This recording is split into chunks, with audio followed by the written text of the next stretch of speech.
about mountain biking is the scenery. Here's a photo of my lovely sister Shannon. Thank you very much for letting me use this. This is at O'Halloran Hill, and as you can see, you've got a lovely view of the city and the beach there. Yeah, one of my favourite places. The thing with mountain biking is it's on mountains, naturally, which means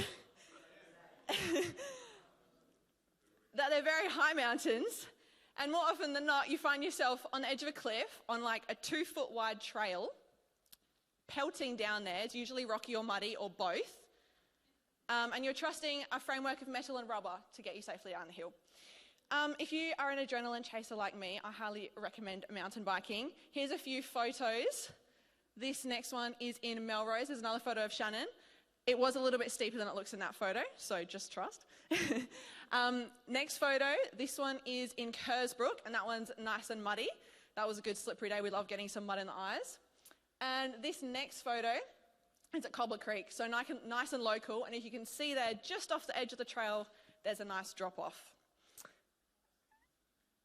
If you're going to try mountain biking, let me give you a little bit of advice. The key is keep your head up. The general rule of thumb is look where you want to go because the bike's going to follow. So if you find yourself on a trail, don't look at the scenery, don't get distracted. We want to stay on the trail, okay? So, have you ever had to keep your head up? Maybe in your own sport you've had to keep your head up when you or your team has been losing. Maybe it makes more sense in another context of your life, like keeping your head up through an assignment or when you're not doing well at school. Maybe when you've been feeling down or disappointed, you've had to keep your head up. Maybe it's a little bit deeper than that, like you've had to keep your head up through a really hard situation. Maybe there's a situation in your life right now where you feel like you just need to keep your head up. So tonight, like Tim said, is the first night of a series we're calling Faith on Fire. How cool is that name, by the way? We're going to...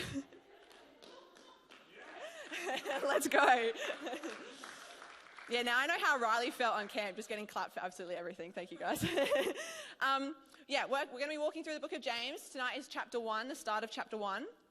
And James addresses 3 trials or hardships that we go through in this life. So he addresses some pretty heavy stuff. And then he talks about how God is faithful through the hardship, through all of it. See, James is writing to the Jewish people, the 12 tribes of Judah, and they're scattered throughout the land. Basically, there's a big gap between the rich and the poor, which means the rich are really rich and the poor are really poor.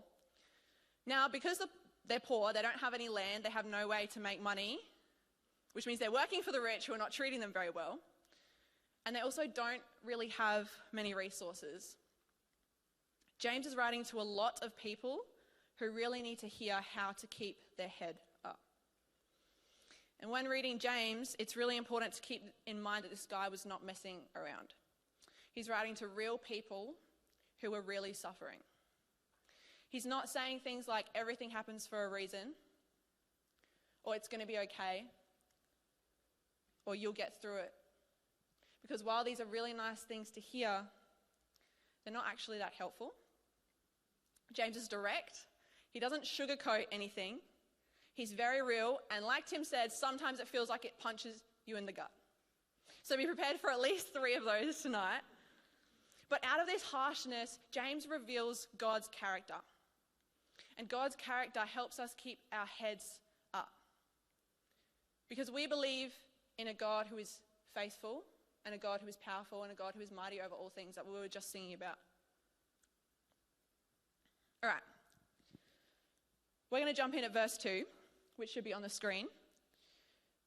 Consider it pure joy, my brothers and sisters, whenever you face trials of many kinds, because you know that the testing of your faith produces perseverance. Let perseverance finish its work so that you may be mature and complete, not lacking anything. If any of you lacks wisdom, you should ask God, who gives generously to all without finding fault, and it will be given to you. But when you ask, you must believe and not doubt, because the one who doubts is like a wave of the sea, blown and tossed by the wind. That person should not expect to receive anything from the Lord. Such a person is double-minded and unstable in all they do. How many of you have been punched in the gut? The first trial that James tackles is doubt. See, when I'm on my bike and I'm on level ground, you know, like Torrens track sort of situation, it's all asphalt, it's nice and flat, nice big trail, I'm almost 100% confident in my ability to ride in a straight line. Maybe if I'm feeling risky, take a hand off the handlebar. When I'm on a mountain bike trail and there's a drop-off on my left and a drop-off on my right, and I can see all the way to the ocean and it's nice and rocky and windy, I doubt my ability to even think in a straight line, let alone ride my bike in one. See, this happens in life as well. We face trials, we doubt God, and we doubt our faith. Maybe for you, that trial looks like a bad grade on a test. Maybe it's failing to get into a team. Maybe it's a fight with a family member or a friend. Maybe it's a heartbreak or a relational breakdown, like a divorce. Maybe it is physical pain. Maybe it's mental health. Maybe it's a move across the country or another big change. Maybe it's a traumatic experience. These trials test us, and they test our faith. They make it so easy to doubt God. We doubt God, and we drop our heads, and we lose sight of him. Maybe we even question if he's real. If you have experienced that, I want to say that you're not alone in that. We all experience doubt. We all go through hard things and we have questions. And sometimes it's hard to believe in a good God when these things happen in our lives. So how can James call someone who doubts double-minded and unstable in all they do? Just down the bottom of that passage there.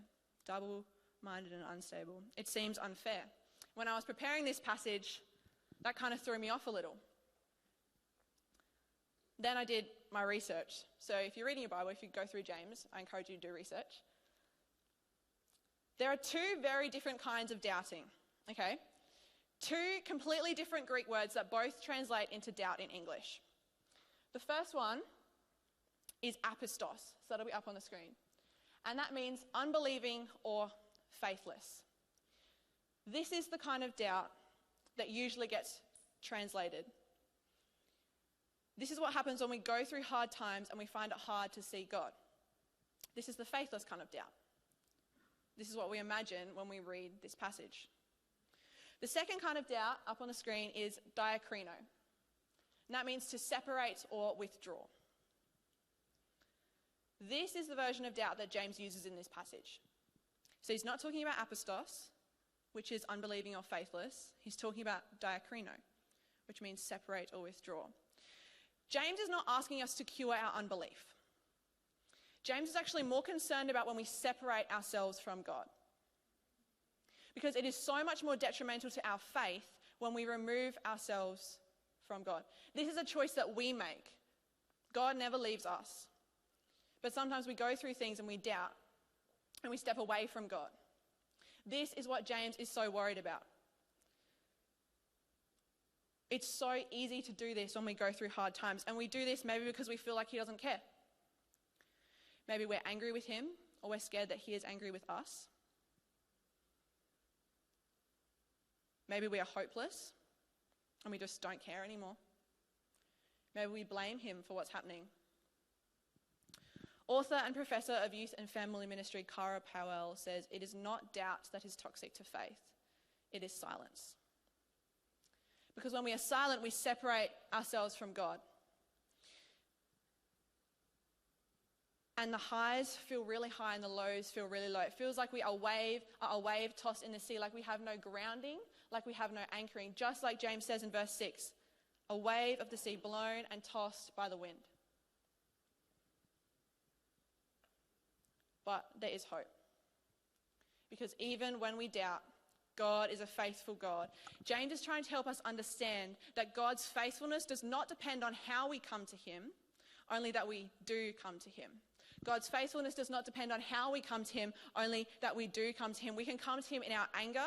We can come to him in our happiness. We can come to him in our pain. We can come to him in our contentedness. We can come to him in our fear, in our excitement, and we can even come with him in our questions. You can actually come to God and say, God, I don't even know if you are real right now. God, I don't know if I can keep walking back into this place. God, I don't know if I can keep loving this person. God, I don't actually know what's going on. Maybe all you have is, God, help. Maybe that's all you have. When we come to God in the midst of doubt, God is such a faithful God. He wants to pour his blessings over us. He wants to see us flourish. He wants to see us full of life. And he wants to do that with us. So when we are doubting, we can keep our heads up because God is a faithful God. All right. James goes on to talk about the second trial that we face, and that is suffering. Verse 9. Believers in humble circumstances ought to take pride in their high position, but the rich should take pride in their humiliation, since they will pass away like a wild flower. For the sun rises with scorching heat and withers the plant. Its blossoms fall and its beauty is destroyed. In the same way, the rich will fade away, even while they go about their business.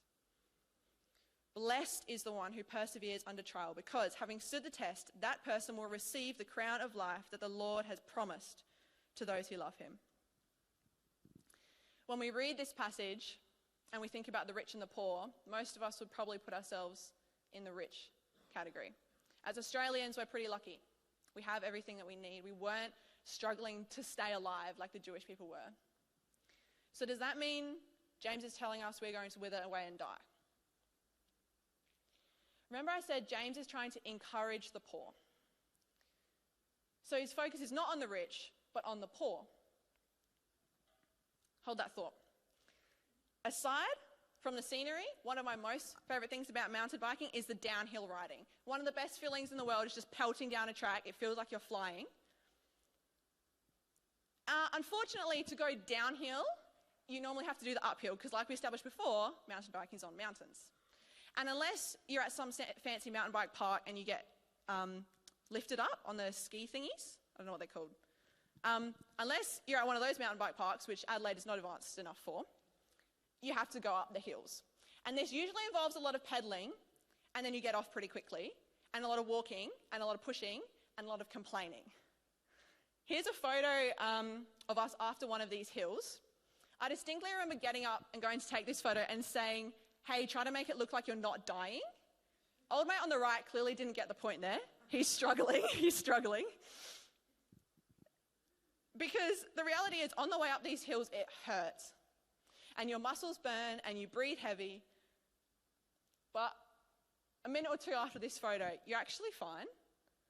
Same as if you've ever gone on a long distance run. It is so horrible while it's happening. Like, it's borderline suffering. But a minute or two after you stop, you actually are okay. The world kind of returns to its rightful, like it stops spinning and you're kind of okay. Remember I said that the Jewish people were suffering. Sorry, I feel like this is such a heavy preach. I keep going from like funny to like really heavy. So like just bear with me here. I said the Jewish people were suffering. They were suffering economically, physically, mentally, and most of all suffering spiritually. They were on a pretty steep uphill. And this is so crucial to what James is trying to help us understand. Because God sees the uphill. God sees your suffering. God sees your struggle. God sees your heartache. God sees your pain. But in comparison to the mountaintop, that uphill is nothing. In comparison to what he has for you in this life, you have not even experienced the best of it yet. In comparison to what he has for you in eternity, you have not even experienced the best of it yet. And I don't say this to invalidate the reality that suffering is hard. This life is hard. That is the reality. But I say this so that while you're in the suffering, you will have a hope in a God who is faithful, a hope in a God who is there for you for eternity, a hope in a God who wants to see you in eternity, a hope in a God that wants to see you full of life and full of love, with energy and with his power. That is the God that we have a hope in. So when we are suffering, we can keep our heads up because God is a faithful God. The passage of James continues, and he addresses temptation as the third struggle we face. Verse 13, when tempted, no one should say, God is tempting me. For God cannot be tempted by evil, nor does he tempt anyone. But each person is tempted when they are dragged away by their own evil desire and enticed. Then, after desire has conceived, it gives birth to sin, and sin, when it is full grown, gives birth to death. Don't be deceived, my dear brothers and sisters. Every good and perfect gift is from above, coming down from the Father of the heavenly lights, who does not change like shifting shadows. He chose to give us birth through the word of truth, that we might be a kind of first fruits of all he created. We all face temptation, and so much more than we would like to admit, we act on it and we sin. We do things that are against God, and we hurt others and we hurt ourselves. And the biggest problem with this is not necessarily that God's angry or disappointed. The biggest problem is that it separates us from him. It separates us from him. It's what we talked about earlier. This is the biggest problem that humans face, being separated from God, and it is not something that we can fix by ourselves. But remember what I've been saying this whole time. God is faithful. And I feel like there might be some people sitting in here who are hearing me say God is faithful, and they're saying, yeah, but Andrea, how do I know? How do I know that there is a God who is faithful? There was a guy called Jesus. God in human form. God in our world. He took on our human body so that he could cross this gap, cross this separation, and be close to us. Jesus wanted so badly to restore this relationship. Even though he was perfectly innocent, he let himself be captured, tortured, and killed just so he could cross this gap to get to us. And you know, the reality is some people never acknowledge him. He did that for every single person. And some people don't even know that there is a God that would sacrifice his life for them. God is so faithful that he sent his own son to cross the gap, a personal sacrifice just for us. What more do we need to be convinced that there is a God who is faithful? James is reminding us that even through temptation, God is faithful. We can keep our heads up because God is faithful. When I started spending more time with God, I began to write my prayers down in journals. And now I can look back at all these prayers that I have. I actually have a stack of journals, like it's becoming a space problem in my room.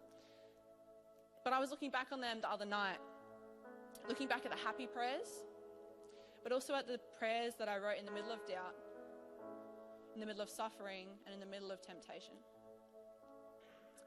On November 11, 2022, I wrote, God, I feel like I need a miracle at this point, but I will praise you, miracle or not, because you are worthy. The truth is that I didn't feel like it all the time. I didn't feel like I had a faithful God watching out for me, but now I look back, God was there. And I believe that the same is true for you. Even though you don't feel it all the time, even if you don't feel it right now, God is there. Maybe you've never even known him before, he was there. Maybe you've known him for a long time, he was there. So keep your head up through the doubt because God is faithful.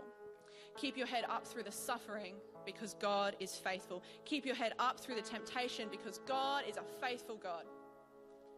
And you know, when I say keep your head up, I don't mean work harder. I don't mean read your Bible more, pray more. When I say keep your head up, all you have to do is lift your eyes to God. All you have to do is just refocus on God. Because remember I said that when we separate ourselves from God, he doesn't leave. So all you have to do to step back, just lift your eyes to God. Just say, maybe, God, I don't know if you're real, but I'm here. I don't know if I can get through this situation, God, but I'm here. God, help, but I'm here. Keep your head up because God is a faithful God. Lift your head up because God is a faithful God. Tonight, I want to pray into this separation that I talked about. I want to pray for the people who feel separated from God. Maybe you feel separated from God because of doubt. You have questions, or you feel like you have no faith. Maybe you feel like you're unworthy or you don't know enough. Maybe you feel separated from God because of some suffering that you're going through, that someone in your family or your friends are going through. You feel like you can't see God through the pain. You feel like the uphills are really, really hard. Maybe you feel separated from God because of temptation. You feel like it's hard to resist the things you know are bad for you. Like these things are stopping you from coming to God. Maybe there's shame. Maybe there's another reason that you feel separated from God. Maybe since camp or on camp, you felt like there was something separating you from God. Maybe you don't even know what that is. But by simply coming to Him, because He is a faithful God, Jesus has already crossed the gap. He will meet you there. Maybe you've never asked God for help before. Maybe you have, and you want to do it again or again or again. Everyone has the opportunity tonight. So if that is you, you feel separated by doubt or suffering or temptation or something else, I want you to just hold that thought. Hold that in your mind right now. What is that makes you feel separated from God? We're going to pray, so if everyone can close their eyes, that would be great. With every eye closed, if that is you, if you feel separated from God by doubt, by suffering, by temptation, if that is you, I'm just going to ask you to lift your hand.